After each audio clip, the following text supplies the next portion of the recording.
We got one coming in from Lily saying, "Hey, Fist Lords, ever since the Arms Full demo, it's been my complete favorite fighting game. Among other reasons like 3D positioning and the aesthetic, I like that it doesn't have combos like other fighters. Watching Evo matches, especially DBFZ with such long combos, it seems counterintuitive. What does learning long strings of hard-to-do combos have to do with the mind games? I love the other mechanics in these games like cross-ups and parries and the like, and I even like the inputs. It's just the combos that ruin the fun for me. At least in Smash, I have a good combo game, but they aren't typically that long and they're easier to pull off. What do you think of combos, and do you think a game could be as popular and hype like big names without lengthy combos? Love and thanks from Lily." All right, well, I'm looking at a combo mechanics video for ARMS right now. So the game totally does have combos. It does. They're high level and they're very short, but they do exist and you can do them. We went into them when we looked at ARMS on our episode of Get Into Fighting Games. So the answer to this is really simple. The big combos are there to reward the correct guessing or correct neutral game. And the difficulty associated with them means that it's not free. Essentially. Another way, of looking at it of sorts is that there are games that are designed with no combos in mind. Samurai Showdown is a great example of a game where if you want no combos and you just want the reward of your decisions and or the punishment of your bad decisions, that's a game you're going to like a lot. It gets right to the meat of it. Combos, for a lot of people, are a fun challenge in addition to the layers of mind games happening, and they almost do act in most cases as a single player component to fighting games.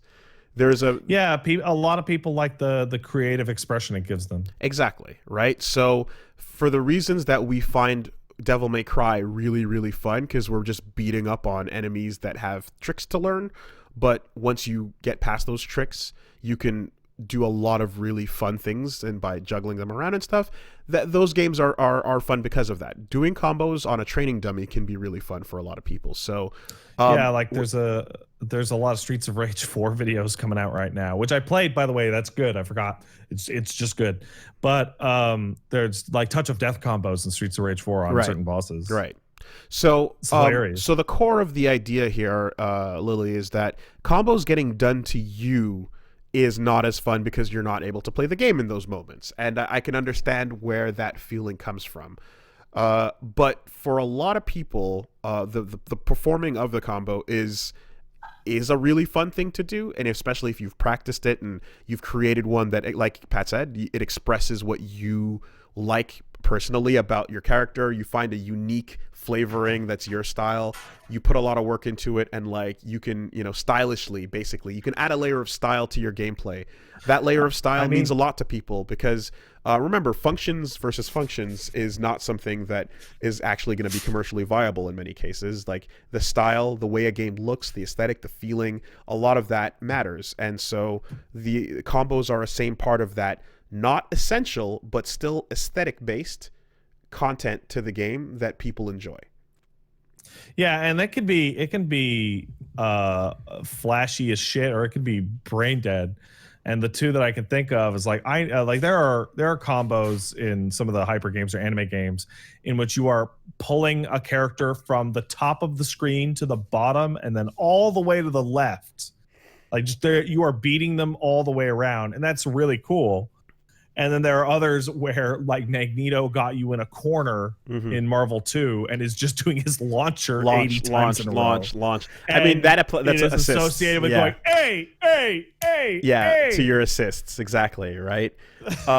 Personally, I mean, there's some shit you see like Marlon Pie do, or like I saw a combo guy. I forget the player's name, but someone posted a Dragon Ball combo video where using Gohan, they combo the opponent in such a way where they literally end up behind them at points, and they end up hitting them from the left and the right just by using their aerial movement to get around. It's insane. It's so high skilled and crazy that I'm like, it's one of the most flashy, stylish things ever to see. Another thing is X23 in Marvel 3 has something called the 300%. It's this really, really sick setup that lets you kill the first character and then have enough bar to do her dirt nap level 3 on the 2 incoming characters afterwards. It's wild. I'm getting into the weeds with this discussion, but the point is that every time we go look at the Twitter account, Sun High Legend, he has these really stylish videos you see of like combos in like Devil May Cry 5. And like that's something that feels good to do for players, right? So it is something that while I saw someone say like, but that's selfish, right? It's the same idea of a Wi-Fi player that says, I want to have fun at the expense of the other player. No, because that ruins the entire game. Whereas here, this is a momentary reward for doing the right decision, for making the right setup and reaping its benefit. You can remove them, but it's something that most players do enjoy, and that's why it is there. There are games without it, though. There are games like Samurai Showdown where it just comes down to, you know, the few strong decisions that matter. But for the most part, yeah, you're looking at a reward, you know, for that. So and it's mostly style and aesthetic based, with the exception of Killer Instinct, where in Killer Instinct, while you're being comboed, you actively have to pay attention to the game because that game has an entire subsystem of combo breakers, which mean you can interrupt what's being done to you, counter breakers, which mean you can predict someone interrupting you and lock them in harder, or shadow counters, which again play into the exact same setup where you're having a little bit of a rock paper scissors game while you're getting to know your opponent and how they choose to like read and break and extend their combos in a way. So you actually pay attention while you're playing KI, you know, because that's an active part of the game. So I have a video example that I put up on my Twitter at 5:57 p.m. on a Monday Eastern time. I put it up, and it is a Twitch clip to the person who wanted to know why combos can be fun on the podcast. It is a Twitch clip of a dude playing online against Big Band in Skullgirls. Oh, there you go. Only to get caught with a happy birthday. Yep. Have him be comboed into oblivion while Big Band literally plays happy birthday on the trumpet. Exactly. Nothing is cooler than that moment. You know, I got invited to join the band when I played Skullgirls last by getting comboed by Big Band, and then his last move pulls out the trumpet and goes, and then Aura's tuba, me, tubas me into oblivion. And I'm like, I can't possibly hate that. That was the most swag fucking deal I've ever gotten. It was wild, you know? That type of shit is so cool. It's why we love these games. It's expressive things in a fun and creative way. And I'm like, yeah, I couldn't interrupt that, but that was great, right?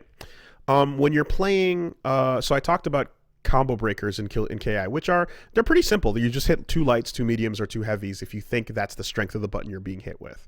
But if you're playing Guilty Gear or Blaze Blue, a lot of anime games, there's a burst mechanic where while you're being comboed, you can hit a button to explode and pop out of that combo, but you don't get to do it often. You only get 1, maybe 2 per game. And you have to very carefully choose where to use them if you don't want to take the damage you're currently taking. So again, combos become an active part of gameplay when you're waiting to see when to use that burst. Because people who know you're going to burst can then stop the combo, let you do the burst, and then it fails. And then as they're in midair trying to get out of it, you either resume your combo, or better yet, you grab them as they're bursting and you do what's called stealing a soul. Hey, Woolie. Yes. I have a follow-up that makes that happy birthday clip the most applicable clip ever. That happy birthday, like, the style from Big Band. Yes. You know what that's from? Get into fighting games? It is from, no. No, the original Woolie, The not original. yours. The original. Okay.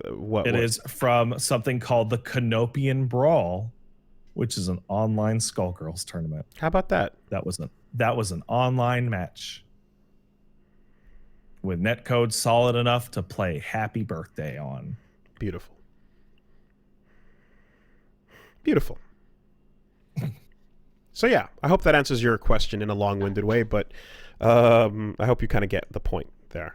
But I understand where you're coming from, and I would say, yeah, there's games where combos are more exciting and engaging, but if you absolutely just despise them, check out Samurai Showdown. You might enjoy it. But hey, online. And if you like some retro shit, maybe play Bushido Blade.